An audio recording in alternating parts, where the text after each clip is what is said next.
오늘도 신구 권력이 강대강으로 충돌했습니다. 집무실 이전에 제동이 걸린 윤석열 당선인 측은 일할 수 있게 도와달라며 청와대를 압박했습니다. 문재인 대통령은 헌법까지 언급하며 국방부 이전 권한이 자신에게 있다는 점을 강조했습니다. 대통령 집무실 용산 이전을 놓고 국회에서 여야가 격돌했습니다.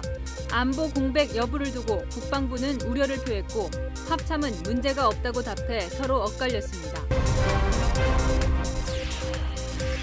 인수위에서 청와대 이전 TF팀장을 맡고 있는 윤한홍 의원이 출연합니다. 용산 이전 결정의 배경과 구체적인 추진 계획을 밝힙니다. 국내 코로나19 누적 확진자가 1,000만 명을 넘어섰습니다. 인구의 20%가 감염력을 갖게 됐지만 재감염 사례도 속출하고 있습니다. 이미 걸렸었고 3차까지 맞았기 때문에 당연히 안 걸릴 거라고 생각했거든요. 그랬는데 또 걸리니까 당황스럽고 황당하고 어이없죠. 탑승객 132명을 태우고 추락한 중국 여객기 사고에 의문이 제기되고 있습니다. 고도 9,000m에서 수직 낙하하는 사례는 극히 드문 것으로 알려졌습니다.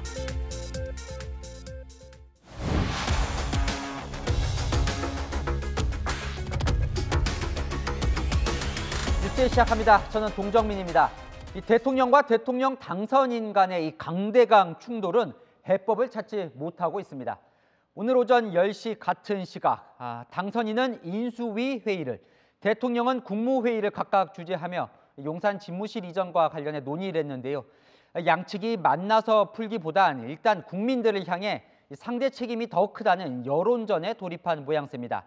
당선인 측은 일하고 싶다 이렇게 말하며 이전에 제동을 건 청와대를 압박했고, 이 당선인이 추가로 국민들에게 이해를 구하는 방안도 검토 중입니다. 이 당선인 입장부터 정한희 기자가 시작합니다. 국민들께서 정권 교체를 명하신 것도 이제 제대로 일하라는 국민의 엄중한 바람임을 저희가 잘 알고 있습니다. 그래서 저희는 일하고 싶습니다. 일할 수 있게 도와주십시오.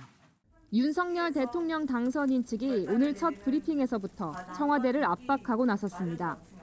어제 문재인 대통령이 대통령 집무실 용산 이전을 공개적으로 반대하고 나선 데 대한 반박을 우회적으로 한 겁니다.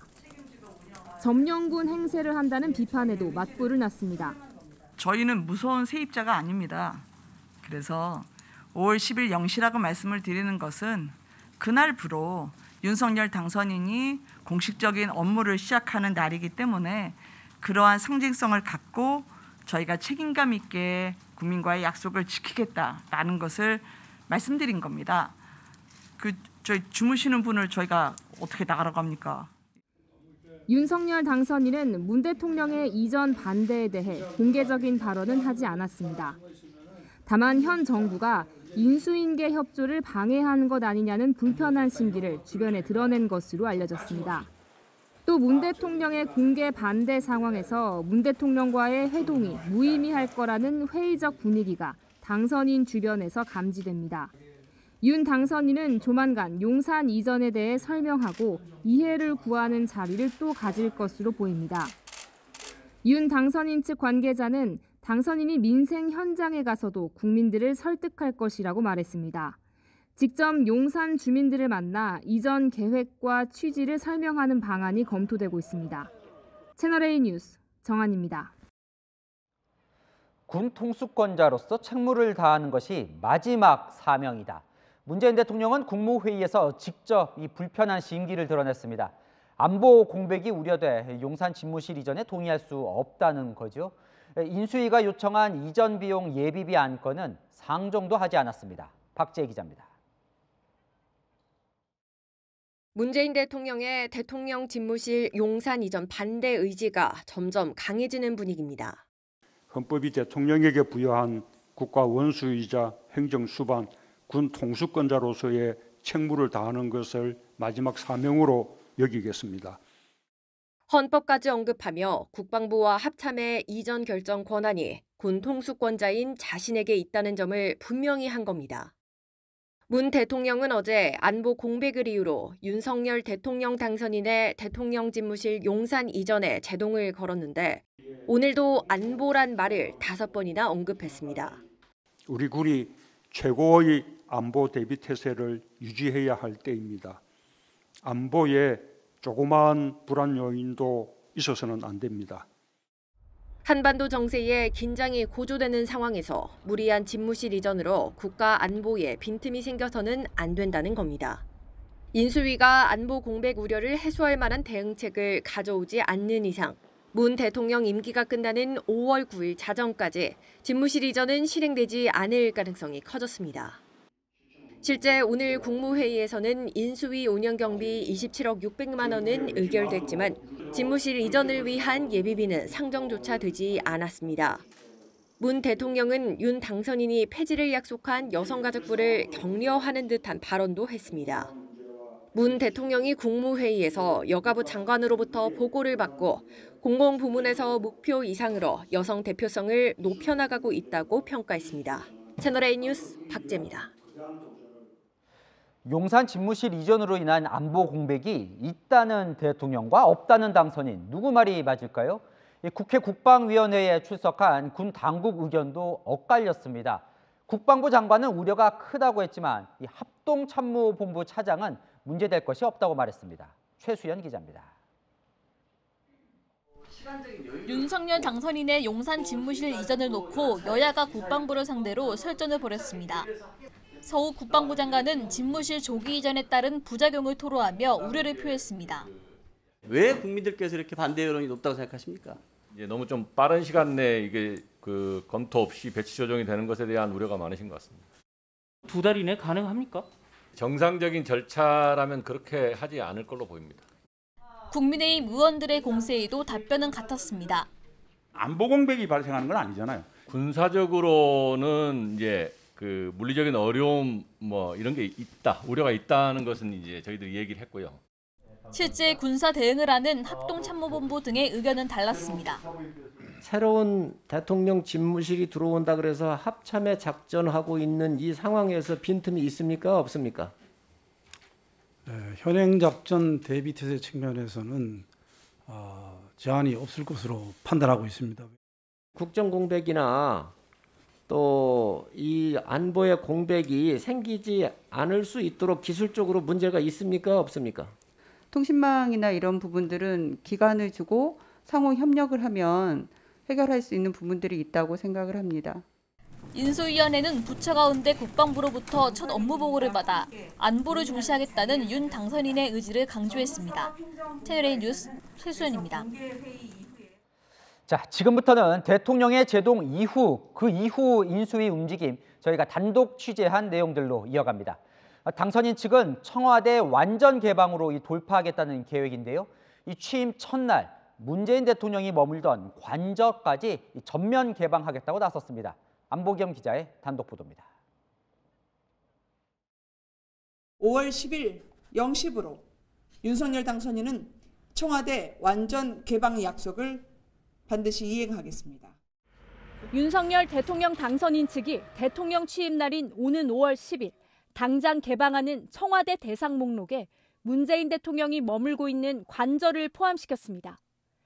윤 당선인 측 관계자는 용산 이전이 늦어지더라도 청와대 개방은 예정대로 진행될 것이라며 5월 10일에 대통령 관저까지 개방될 것이라고 밝혔습니다. 문재인 대통령이 용산 이전을 반대하자 관저 공개로 맞불을 놓은 거란 분석도 나옵니다. 윤 당선인 측 관계자는 건물 내부는 손봐야 하지만 국민들에게 보여드리기 위해 잠금 장치를 해서라도 즉시 개방할 예정이라고 설명했습니다. 이로써 취임식 날 개방되는 청와대 공간은 본관 앞 대정원, 녹지원, 상춘제, 대통령 관저 등으로 늘어났습니다. 용산 미군기지 부지를 공원화해 국민과 소통하는 기회도 최대한 빨리 만들기로 했습니다. 윤 당선인 측은 올해 하반기부터 공원화 사업을 진행하면 내년 초부터는 윤 당선인이 용산공원에서 국민들을 만날 수 있다고 내다봤습니다. 채널A 뉴스 안보겸입니다. 청와대 제동으로 윤석열 당선인은 6월 말에나 용산 집무실로 들어갈 수 있다고 하는데요. 그 사이엔 지금 살고 있는 이 서초동 아파트에 머물면서 이 통이동 당선인 집무실로 출퇴근하겠다는 계획이죠. 인수위원회가 통이동 임시 집무 체제에 대한 검토를 시작했습니다. 어떤 것들을 좀 준비 중인지 조영민 기자가 단독 취재했습니다. 윤석열 대통령 당선인 측이 이른바 통이동 임시 집무 체제로의 전환 준비에 들어갔습니다. 문재인 대통령의 대통령 집무실 용산 이전 반대로 취임 후 용산 이전까지 2달 안팎을 현재 통이동 인수위 집무실에 머물기로 한 데 따른 겁니다. 윤 당선인은 통이동에서 정부 출범 직후부터 바로 조치할 시급한 민생 문제와 국정 과제를 처리해 나갈 것입니다. 우선 통이동 집무실에 대한 경호와 보안이 강화됩니다. 인수위 핵심 관계자는 통이동 인수위 집무실 건물을 방탄 유리로 바꾸는 작업이 불가피하다고 밝혔습니다. 통이동 집무 기간 안보 위협 상황이 발생할 경우에는 국방부 지하 벙커를 우선적으로 사용할 것으로 알려졌습니다. 국가안전보장회의 NSC도 국방부 벙커에서 엽니다. 한남동 육군 참모총장 공관도 못 쓰는 만큼 윤 당선인은 취임 후에도 서초동 자택에서 출퇴근할 수밖에 없습니다. 인수위 관계자는 서초동 자택에 대한 경호 경비가 강화될 것이라며 당선인의 출퇴근은 붐비는 시간을 가급적 피해 이루어질 가능성이 크다고 설명했습니다. 통이동 임시 집무 체제는 용산으로 이전하는 6월 말까지는 계속될 전망입니다. 채널A 뉴스 조용민입니다. 청와대 이전과 관련된 궁금증들은 잠시 후 그 실무를 총괄하고 있는 윤한홍 TF팀장을 스튜디오에 초대해 자세히 들여보겠습니다. 자, 취임 전에 이 청와대에 제동이 걸린 윤석열 당선인, 취임하더라도 이 여소야대 국면에 직면을 하죠. 인수위원회가 이 법을 고치지 않고서도 추진할 수 있는 그런 공약을 추리는 작업에 들어갔습니다. 이어서 이현수 기자입니다. 문재인 정부의 반대에 부딪힌 윤석열 당선인 측이 자신의 공약 실천을 위한 돌파구 찾기에 나섰습니다. 인수위는 정부 부처에 전달한 업무보고서 작성 지침에 공약 이행 계획을 낼 때 입법 없이 대통령 지시로 추진 가능한 사항을 명기하라고 적고 밑줄을 그어 강조까지 했습니다. 시행령 개정만으로 추진할 수 있는 주요 공약을 먼저 챙기겠다는 겁니다. 법을 새로 만들거나 수정하려면 172석 민주당의 협조가 필요하지만 대통령의 지시, 시행령 개정은 해당 부처에서 입법 예고를 한 뒤 국무회의 의결만 거치면 됩니다. 우선 윤 당선인 측은 부동산 공약을 시행령 개정을 통해 실천하겠다는 계획입니다. 주택 공시가격의 현실화 추진 속도를 조정하고 1세대 1주택자에 대한 세율 인하 등 종합부동산세 과세 체계를 전반적으로 재검토하겠습니다. 공시가격 현실화 속도 조절은 공정가액 비율 조정으로, 재건축 재개발 규제 완화는 안전진단 시 구조 안전성 비율 조정 등 시행령 개정으로 가능하기 때문입니다. 윤 당선인이 공약했던 병사 월급 200만 원도 공무원 보수 규정을 손보는 것으로 가능합니다. 국민의힘도 박근혜 정부 등에서 시행령으로 추진했던 정책 검토에 돌입했습니다. 채널A 뉴스 이현수입니다. 보신 것처럼 청와대는 안보 공백을 우려하며 집무실 이전에 반대했지만 그제 북한이 쏜 방사포 발사에 대한 정부의 입장은 이번에도 애매합니다. 윤석열 당선인은 9.19 군사합의 위반이다. 서욱 국방장관은 위반이 아니다. 엇갈리는 의견을 냈습니다. 김단비 기자입니다. 윤석열 대통령 당선인이 북한이 쏜 방사포 4발을 언급하며 명백한 9.19 합의 위반이라고 지적했습니다.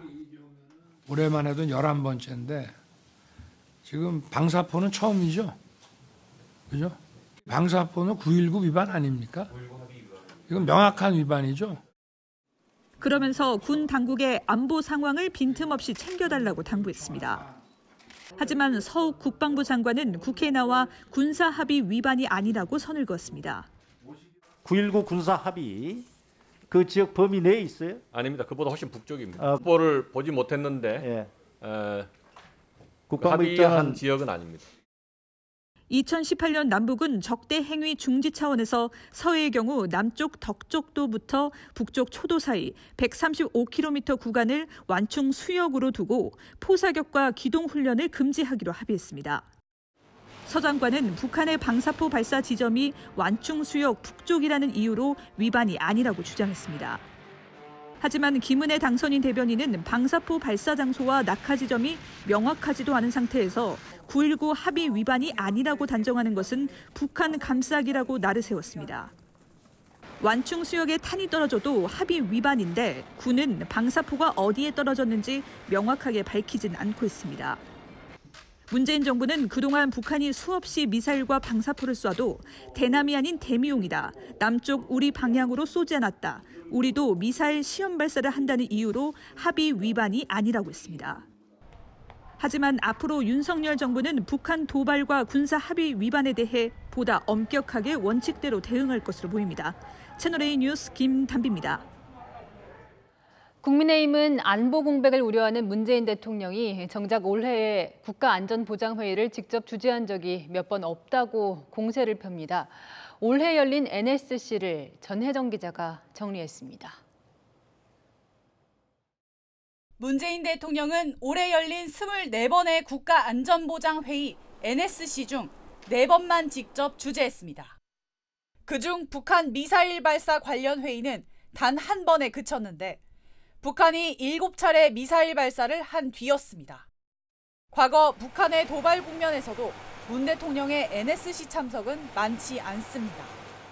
취임 직후 북한이 신형 준중거리 탄도미사일을 발사해 NSC가 열렸지만 문 대통령은 하루 연차를 내고 경남 양산사저에 머물렀고 2020년 6월 북한이 남북 공동연락사무소를 폭파했을 때에도 NSC에 참석하지 않았습니다.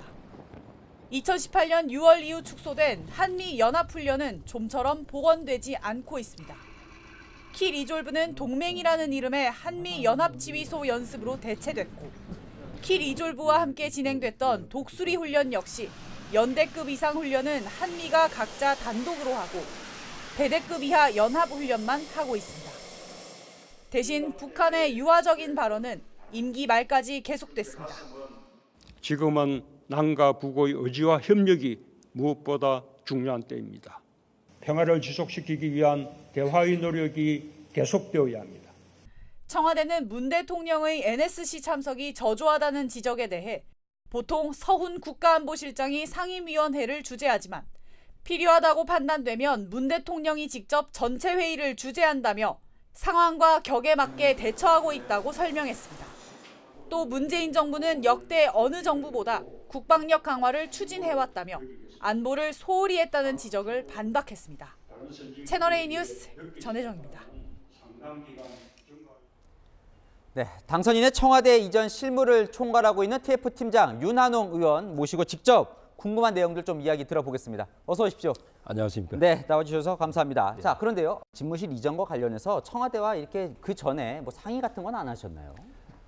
저희들이 실무적으로 관련 부처가 행정안전부, 또 외교부 청사를 쓸 경우에는 외교부, 국방부 청사를 쓸 경우에는 국방부, 그리고 예산을 담당하는 기획재정부 하고 충분히 협의를 하고 내용까지 다 만들어서 상정할 준비를 다 했었죠. 그러니까 부처 간의 협의는 완벽하게 끝낸 상태였습니다. 그럼 부처 간의 협의는 했는데 뭐 청와대와 이 건을 갖고 따로 그거는 소통을 안 청와대와는 이미 이제 아직 국방부로 갈지 외교부로 갈지 결정이 안 된 상태이기 때문에 그 부분을 이야기를 아마 실무적으로는 안 했던 것으로 생각합니다. 이 문재인 대통령은 이 제동을 거는 이후로 이제 안보 공백을 이야기를 들었는데 사실 뭐 안보 공백이 있으면 안 되는 건 맞죠. 근데 공백은 확실히 없다고 보십니까? 없습니다. 왜냐하면 우리 군령을 담당하고 있는 합참은 전혀 이전이 없습니다. 그리고 실제로 국방부가 합참 건물로 이전을 하거든요. 바로 옆에 있습니다. 그런데 국방부는 정책부서입니다. 정책부서이고 합참의 그 지하 벙커 시설이라든지 이런 건 전혀 변화가 없기 때문에 안보에 대해서는 크게 걱정 안 하셔도 된다. 저는 그렇게 생각합니다. 그리고 문재인 대통령이 5월 9일까지 청와대에서 근무를 하시지 않습니까? 그러니까 걱정하실 필요가 없는 거죠. 북한이 그 사이에 도발을 한다 하더라도 안보 공백은 전혀 없다. 없습니다. 그걸 뭐 제가 확실하게 말씀드릴 수 있습니다. 그럼 대통령은 왜 반대를 한다고 보십니까? 좀 정무적인 이유가 있지 않겠습니까? 네. 왜냐하면 문재인 대통령도 이 청와대를 나와서 이전하겠다 하는 공약을 10년 전에도 하셨고 또 5년 전에도 하셨거든요. 그런데 그것을 지키지 못한 데 대한 조금 부담이 있지 않았을까 하는 그런 정무적인 생각도 해보고 또 취임 이후에 곧 지방선거가 있습니다. 그런 데 대한 고려도 하지 않았느냐 저는 그렇게 판단하고 그런 있죠. 전문적인 판단이 있을 거다 이렇게 추측을 해주셨고 예, 그렇습니다. 자 이제 반대를 하니까요 현 정부가 그러면 예. 이제 취임 이후에 이전을 할 수밖에 없다고 말씀을 하셨는데 당선인 측에서 그러면 언제쯤이면 용산 집무실로 옮길 수 있을까요? 끝까지 예비비 협조를 안 해주시면 5월 10일 날 취임하고 나서 그때부터 한 달? 뭐 더 길어도 2달은 걸리지 않을 것으로 봅니다. 그러면 7월 초쯤에나 이제 대통령이 용산 집무실로 들어갈 수가 있는 거네요. 한 6월 말 정도까지는 가능하다고 봐야 되겠죠. 6월 말. 예. 자, 그러면 안보는 어때요? 이게 통이동에서 안보를 다 챙길 수 있느냐? 그러니까 뭐 청와대에 있는 흔히 말하는 뭐 지하 벙커나 위기관리센터 이런 게 없는 건데 그 사이에 안보 공백은 없습니까? 대통령이 안보를 챙기는 데 있어서요. 뭐 국방부 지하 벙커가 잘 되어 있지 않습니까? 그래서 어차피 저희들이 국방부 청사를 대통령 집무실로 사용하기로 했기 때문에 만약에 그런 문제가 생긴다면 국방부 지하 벙커에 가서 NSC를 개최하면 됩니다. 크게 뭐 문제된다고 저는 생각하지 않습니다. 관저도 없잖아요. 그러면 당분간 지금 사시는 집에서 출퇴근을 하셔야 될 거로 생각합니다. 서초동 아파트에서요? 예. 조금 뭐 이게 출퇴근할 때 이렇게 막고 길 막고 이러면 좀 불편이 있지 않을까요, 그럼? 아무래도 조금 교통 신호를 잡아야 되니까 좀 불편함이 있을 것으로 보이고요. 경호 문제는 조금 전에 말씀드린 대로 경호처와 협의를 해서 주민들 좀 불편하지 않도록 최선을 다해서 또 경호를 해야 되고 교통은 아무래도 조금 덜 붐비는 시간을 이용해야 되지 않느냐. 국민들께 불편을 덜 드리기 위해서 그렇게 생각을 하죠.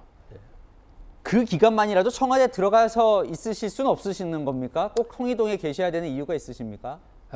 청와대라는 게 사실상 제왕적 권력의 상징이지 않습니까?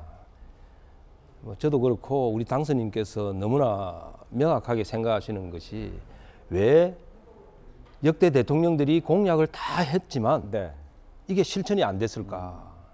그건 청와대 들어가는 순간에 권력에 취한다 그렇게 보는 거죠.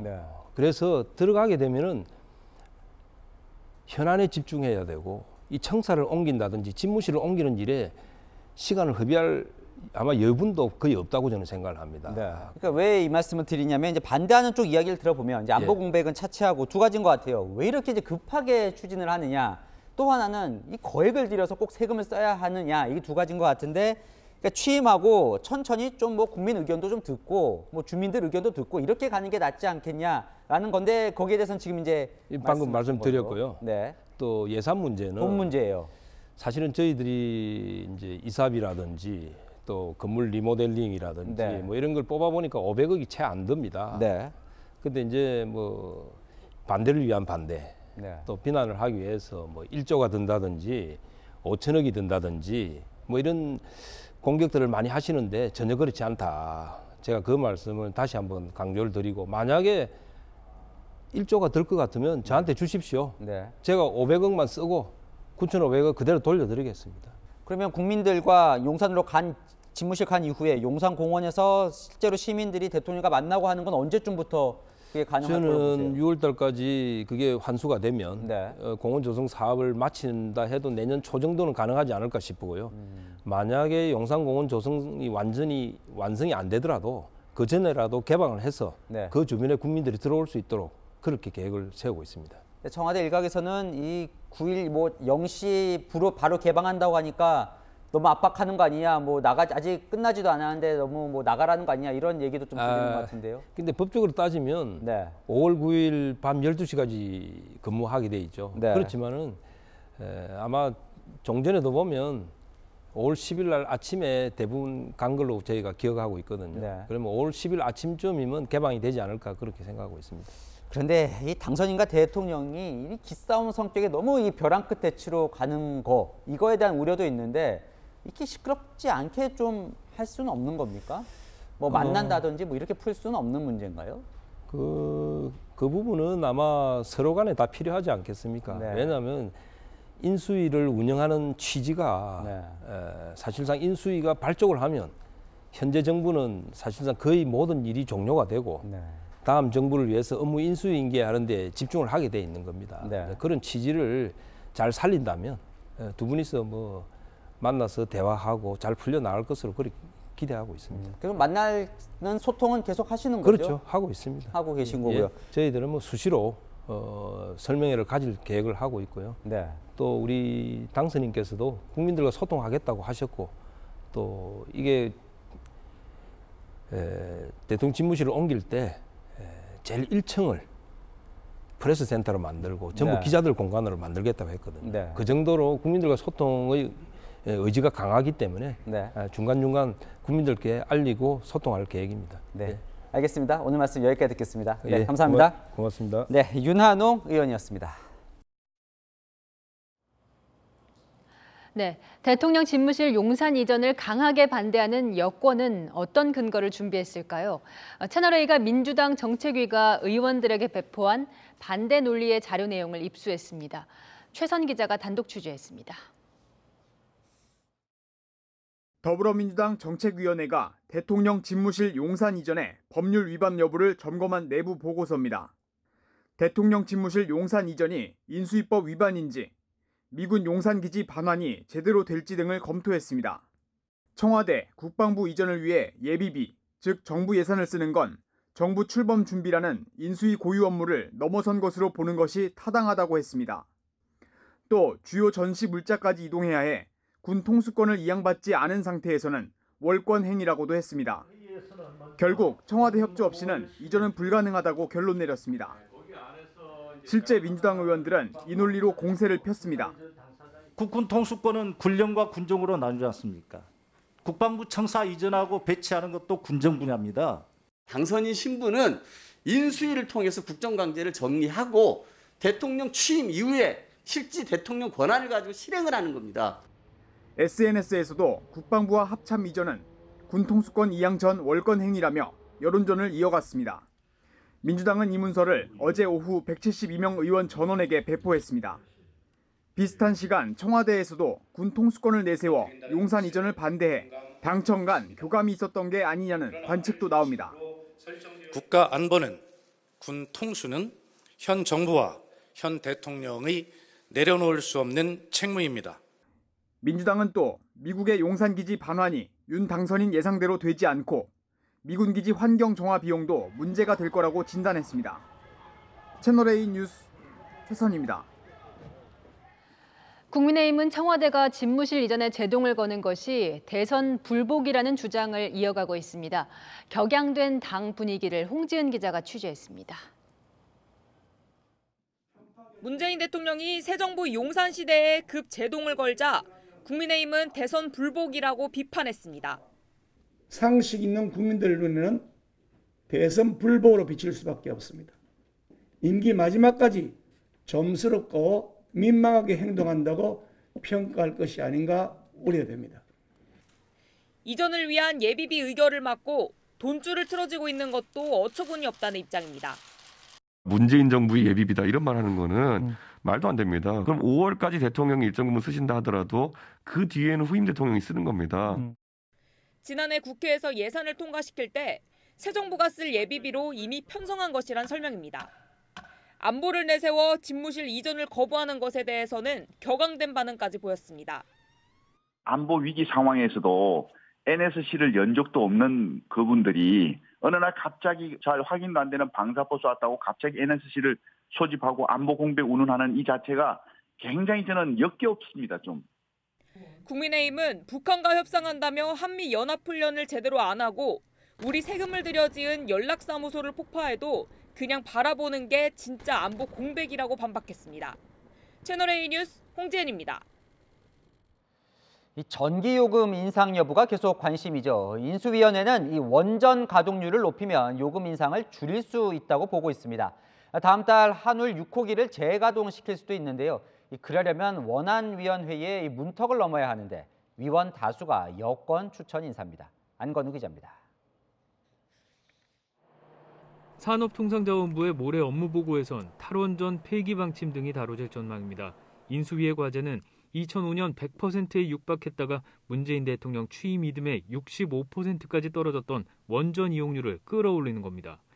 채널A와 통화한 인수위 관계자는 원전이 법적 근거 없이 가동 중단되거나 건설 중지된 건 비정상적이었다며 이걸 정상화하면 이용률을 85% 이상 올릴 수 있다고 강조했습니다. 국내 원전 24기 가운데 정비를 이유로 멈춰선 6기를 순차적으로 다시 돌려 전기요금 상승을 막겠다는 겁니다. 한울 6호기가 4월 가장 먼저 재가동될 수 있지만 여권 추천 인사가 9명 중 6명인 원안위의 승인을 넘어서는 게 관건입니다. 윤석열 당선인이 건설 재개를 약속한 신한울 3, 4호기는 1년 넘게 걸리는 환경영향평가 기간을 단축시키는 게 고민입니다. 그 부지에 신한울 1, 2호기가 있거든요. 그러니까 거기서 또 측정된 자료들이 있는데 그거를 활용할 수 있는 방법이 이제 있긴 있는데 그게 가능한지 이런 걸 검토를 이제 해봐야 됩니다. 원전 이용률이 10%포인트 올라가면 한국전력의 영업이익은 3조 7,500억 원 개선된다는 분석이 나옵니다. 채널A 뉴스 안건우입니다.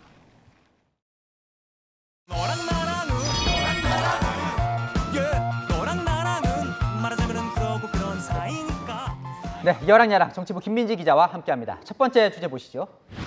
네, 서욱 국방부 장관 오늘 진땀을 흘렸죠? 네, 오늘 국회 국방위에 출석을 했는데요. 용산 집무실 이전을 두고 여야 사이에서 샌드위치 신세가 됐습니다.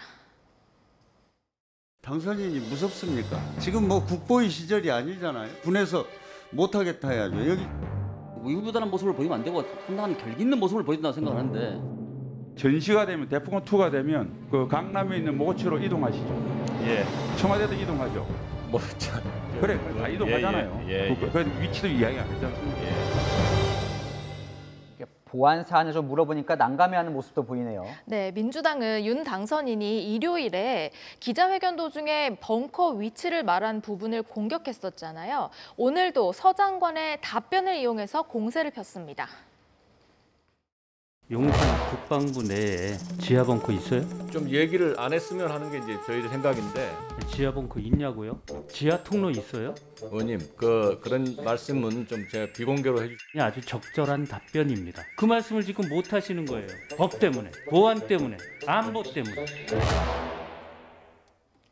집무실 이전을 둘러싼 여야 의원들의 설전도 듣고 오시죠.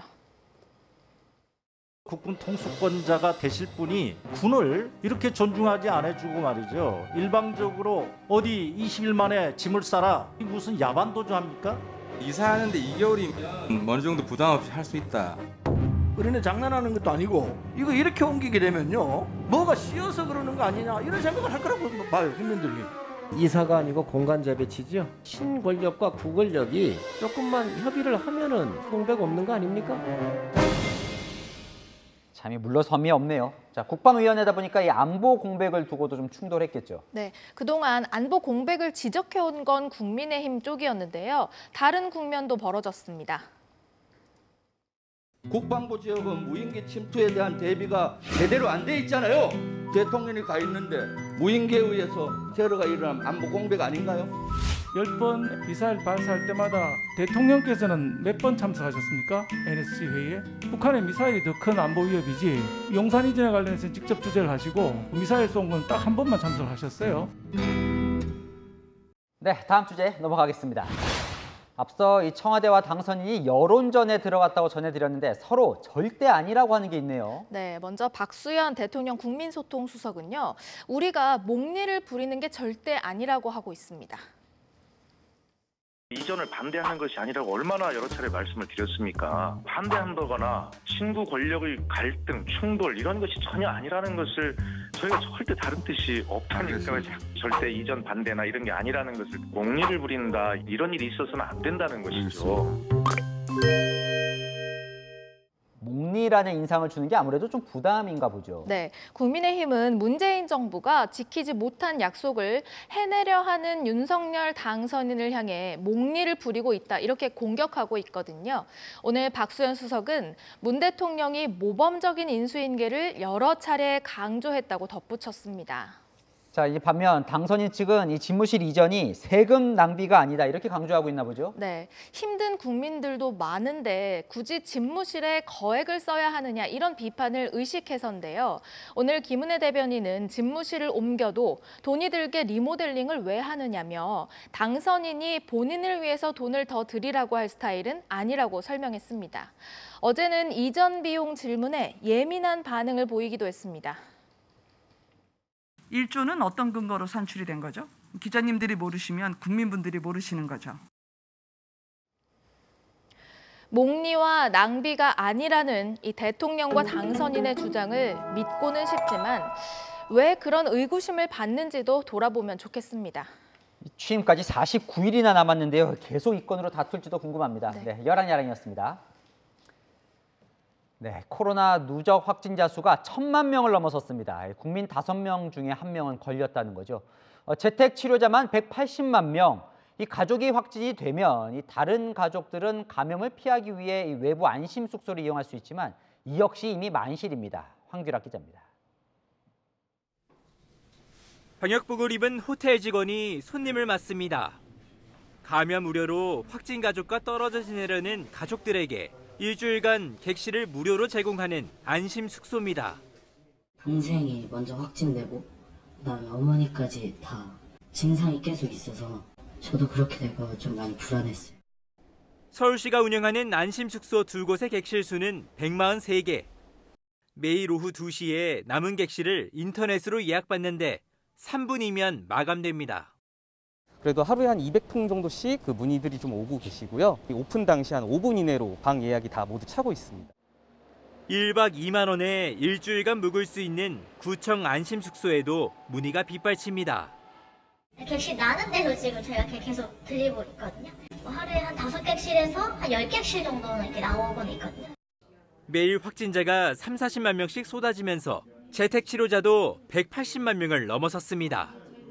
재택치료 확진자로 인해 동거 가족이 추가 감염되는 사례가 40%가량 됩니다. 같이 생활을 해야 되는데 그게 말이 쉽지. 한 주, 2주 정도까지 지나게 되면은 서로 지치는 것 같아요. 이럴 거면은 그냥 같이 걸릴 걸이라는 생각. 가족 감염을 피하려고 확진자가 감염 사실을 숨기고 혼자 숙박업소로 나오는 일도 비일비재합니다. 이 사람이 뭐 감염자다 아니다 그거 판단할 수 있는 그 루트가 없습니다. 조마조마하죠. 어떤 뭐 요행을 바라는 수밖에 없는 거고. 코로나 누적 확진자 1,000만 명 시대. 감염자도 그 가족도 갈 곳이 없어졌습니다. 채널A 뉴스 황규락입니다. 워낙 확진자가 많다 보니 이런 트렌드도 생겼습니다. 우린 슈퍼 항체 보유자라면서 이 확진자끼리 무방비로 여행 가고 파티도 하는 거죠. 하지만 전문가들은 이 슈퍼 항체는 없다고 합니다. 한 번 확진되고 이 부스터샷까지 맞았는데 또 감염된 이 확진자 이야기도 들어보시죠. 이혜주 기자입니다. 40대 어학교사 김모 씨는 지난 2월 초 코로나 확진 판정을 받았습니다.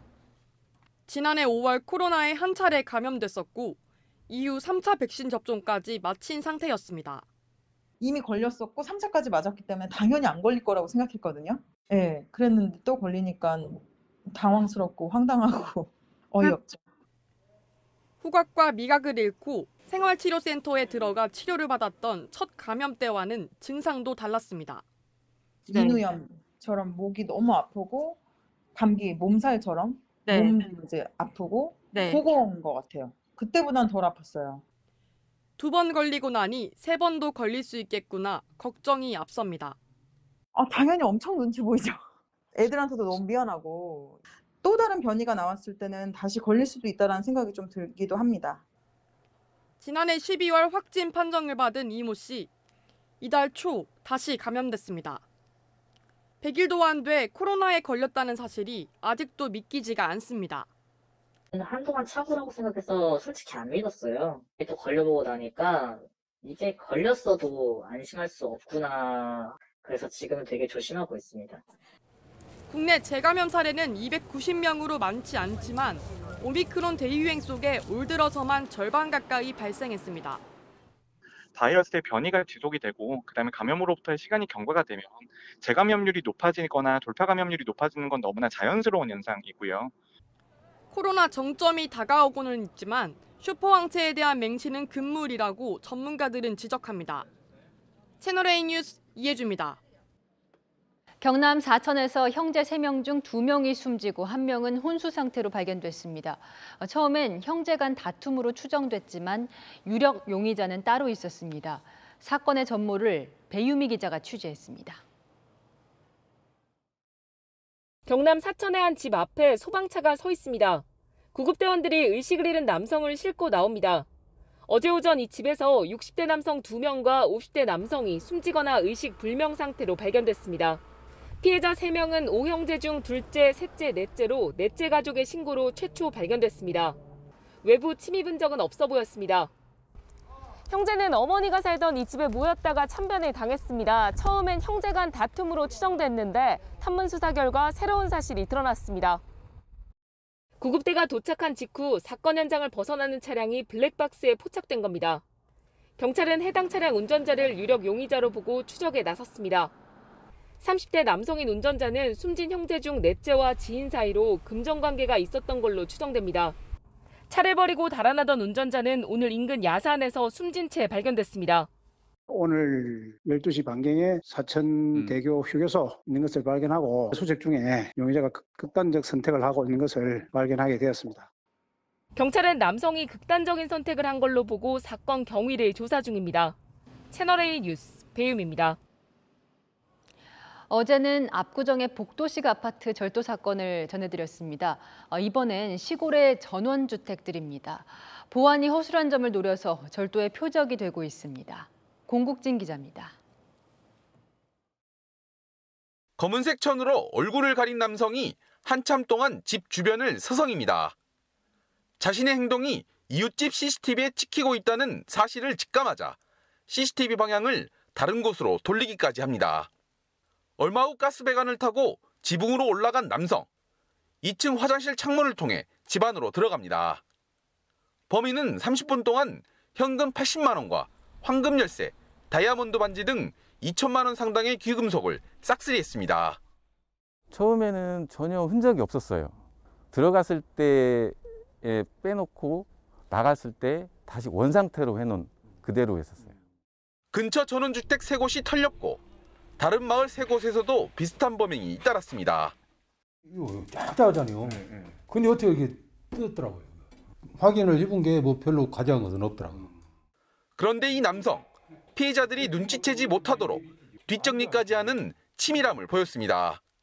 빨리 털고 빠져나가는 게 그것인데 지승을 노출시키지 않기 위해서 원래도 복구하고 이런 부분 좀 특이한 거라고 봐야지. 경찰은 동일범 서행으로 보고 범행 현장에서 DNA를 채취해 국립과학수사연구원에 분석을 의뢰했습니다. 채널A 뉴스 공국진입니다. 강력계 형사를 사칭해서 노점상에서 돈을 훔친 간큰 절도범도 있습니다. 이 사건은 김민환 기자가 취재했습니다. 중년 남성이 복권을 파는 노점 주변을 서성입니다. 가판대를 뚫어져라 바라보다 노점으로 향하는 남성. 주인과 잠시 이야기를 나눈 뒤 안으로 들어갑니다. 여기저기 뒤적이며 주인의 시선을 빼앗더니 왼손으로 현금을 집어 주머니에 넣습니다. 또다시 진열대를 살피다 이번에는 오른손으로 5만 원짜리 현금 뭉치를 줍니다. 태연한 척 밖으로 나온 남성은 황급히 달아납니다.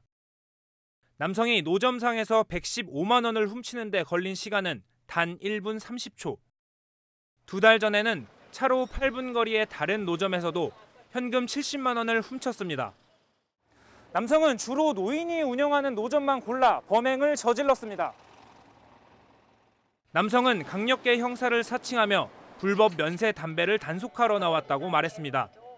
눈 깜짝을 새. 그냥 순간적으로 내가 당했잖아. 꿈에도 생각 못했던 처음 일이거든. 그런 일은 내 80평생에 처음 당한 일이라. 남성은 지난 2달간 서울과 경기, 경북의 노점 5곳을 돌며 현금 450만 원을 훔쳤습니다. 경찰은 상습절도와 공무원 사칭 혐의로 구속된 남성을 어제 검찰에 넘겼습니다. 채널A 뉴스 김민환입니다. 탑승객 132명을 태우고 추락한 중국 둥팡항공 사고의 원인이 의문에 쌓여 있습니다. 고도 9,000m에서 수직 추락했는데 흔치 않은 경우라고 합니다. 베이징 사공성근 특파원입니다. 여객기가 공중에서 수직으로 떨어집니다. 바람을 타거나 자세 제어 시도도 없이 곧장 내리꽂습니다. 추락 지점에는 여객기라는 형체도 없이 잔해만 흩어져 있을 뿐입니다. 看飞机的那个痕迹，应该是俯冲下来，目前没有看到那个飞机的主体，全是那些碎片。 어제 탑승객 132명을 태운 채 추락한 중국 둥팡항공 여객기.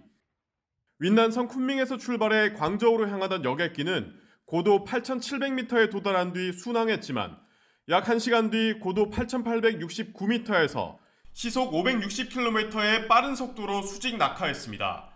추락까지 단 2분밖에 걸리지 않았습니다. 사고 원인을 밝힐 블랙박스가 발견되지 않고 있는 가운데 전문가들은 갖가지 의문을 제기합니다. 在空中这个突然产生这个机体结构的破坏啊。第二种情况呢，就是有可能这个飞机的操纵系统或者叫飞行控制系统啊突然失灵。 시진핑 중국 국가주석도 사고 규명을 철저히 당부하고 나섰지만 실종자 132명의 흔적조차 찾기 힘든 상황입니다. 베이징에서 채널A 뉴스 사공성근입니다. 러시아군의 손에 들어간 우크라이나 도시에서 시민들의 강력한 저항이 이어지고 있는데요. 러시아군은 비무장한 시민들에게도 총격과 수류탄을 쏟고 있습니다. 김재혁 기자입니다. 우크라이나 국기를 손에 쥔 시민들이 러시아군과 대치합니다. 섬광 수류탄이 날아들고 총성이 이어집니다. 집결했던 시민들은 혼비백산 달아나고 곳곳에서 흰연기가 치솟습니다. 부상자도 발생했습니다. Сьогодні ми всі побачили, як у вільних людей стріляють раби. Раби пропаганди, які підміняє їхню свідомість. Раби, які звикли. 러시아가 우크라이나 대도시 중 사실상 처음 장악한 헤르손에는 비무장 시민들과 러시아군의 대치가 반복됩니다. 러시아군은 크림반도와 돈바스 사이에 있는 헤르손과 마리우폴을 집중 공격했습니다. 흑해 해안선 차단을 노리는 러시아군은 최대 물류항인 오데사의 외곽도 군함을 통해 처음 공격했습니다. 무차별 폭격을 받은 수도 키이우 도심의 쇼핑센터는 뼈대만 남았습니다. 불길이 겨우 잡혔지만 시신 6구가 발견됐고 잔해 속에 20여 명이 매몰된 것으로 알려졌습니다. Що вони хочуть добитися тим, що нещадно бомбардують торгівельні центри, лікарні, роддоми, будинки мирних? Що вони цим хочуть добитися? 바이든 미국 대통령은 궁지에 몰린 푸틴 러시아 대통령이 상대가 먼저 공격한 것처럼 꾸미는 가짜 깃발 작전으로 새로운 무기를 꺼내들 수 있다고 경고합니다. That's a clear sign he's considering using both of those. He's already used chemical weapons in the past, and we should be careful what's about to come. 러시아 정부는 바이든 대통령의 전범 발언이 양국 관계를 단절시킬 수 있다고 경고했습니다. 채널A 뉴스 김재혁입니다. 방공호에 숨은 어린이의 노랫소리가 세계인의 마음을 아프게 했는데요. 다행히 무사히 국경을 넘어서 자선 무대에 섰다고 합니다. 권갑구 기자입니다. 우크라이나 수도 키이우의 방공호에서 7살 어린이의 청량한 노랫소리가 들립니다. 아멜리아 양이 부르는 영화 겨울왕국의 주제곡입니다.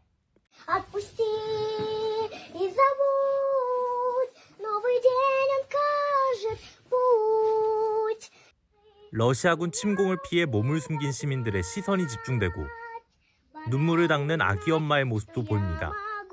지하 방공호에 찬 공기를 녹였던 어린이가 3주 만에 폴란드 자선 콘서트에 나타났습니다. 할머니, 오빠와 함께 우크라이나를 탈출했고 엄마 아빠는 군인들을 돕기 위해 키이우에 남았습니다. 이번에는 화려한 조명과 가득 찬 관중 앞에서 우크라이나 전통 의상을 입고 무대에 섰습니다. 무반주로 우크라이나 국가가 비장하게 울려 퍼집니다.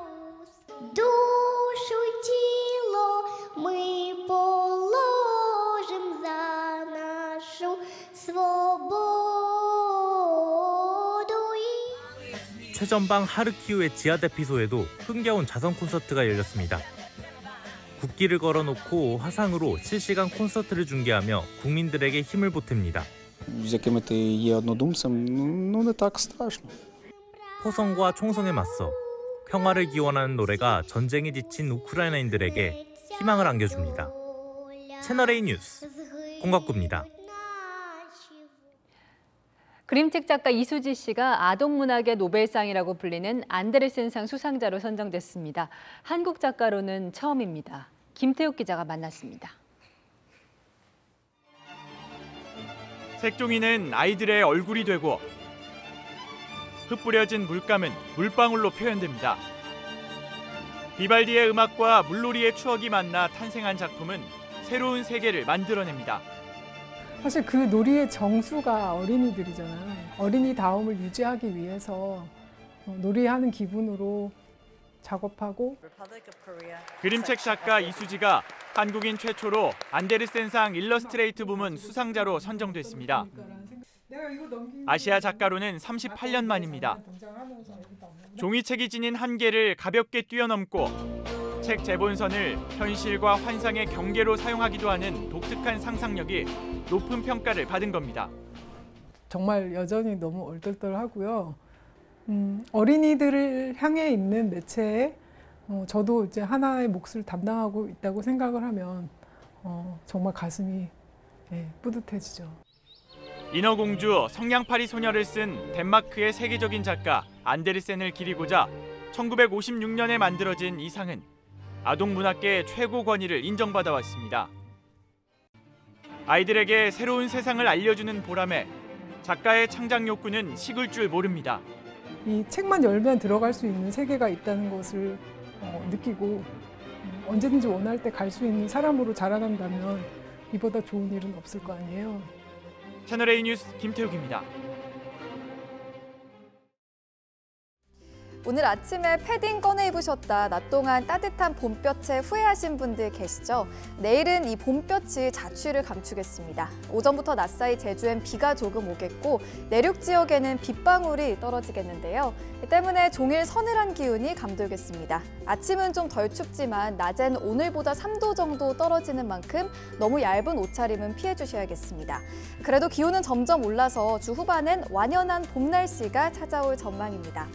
대기가 정체되면서 공기가 탁해지는 곳도 있겠는데요. 오늘 밤 중서부 지역을 시작으로 내일 서쪽은 종일 미세먼지 농도 나쁨 수준을 보이겠습니다. 내일 아침 서울은 4도, 춘천은 1도로 여전히 쌀쌀하겠고요. 한낮에 서울은 10도, 대전은 11도, 대구는 12도를 보이겠습니다. 금요일과 토요일 사이 전국에 또 한 차례 비가 오겠습니다. 날씨였습니다. 0.73%포인트, 신구 권력 간 이 벼랑 끝 대치는 이 깻잎 한 장 대선 득표율 차에서 시작된 거라는 분석이 많습니다. 이 진 여권은 시작부터 새 정권 흔들 수 있겠다 이 자신감에 더 공격을 하고 이긴 당선인 측은 시작부터 밀리면 식물 정권이 될 수 있다 그 위기감에 더 강하게 맞선다는 거죠. 완승이나 완패 대신에 이 박빙 승부로 통합과 협치를 명령한 민심과는 정반대 해석이죠. 마침표 찍겠습니다. 민심과 정치권의 동상이몽. 뉴스 마칩니다. 감사합니다.